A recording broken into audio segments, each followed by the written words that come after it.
യുഗങ്ങളിൽ ഒരിക്കൽ വരാറുള്ള ജന്മമാണ് ഭാസ്കരൻ മാസ്റ്ററുടേത്.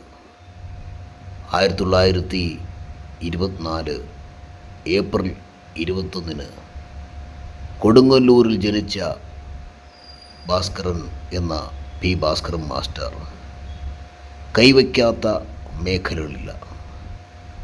നടനായും തിരക്കഥാകൃത്തായും സംവിധായകനായും കവിയായും ഗാനരചയിതാവായും നിർമ്മാതാവായും താൻ സിനിമാ ലോകത്ത് വിരാജിക്കുകയായിരുന്നു.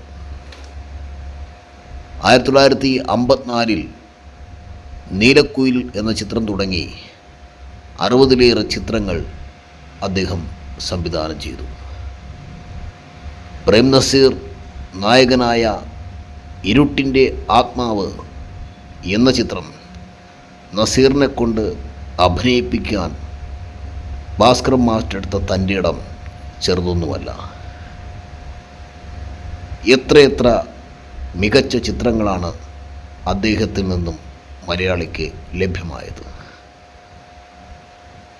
എത്രമാത്രം ഹൃദ്യമായ ഗാനങ്ങളാണ് മലയാളിക്ക് വേണ്ടി അദ്ദേഹത്തിൻ്റെ തൂലികയിൽ നിന്നും ഒഴുകിയെത്തിയത്.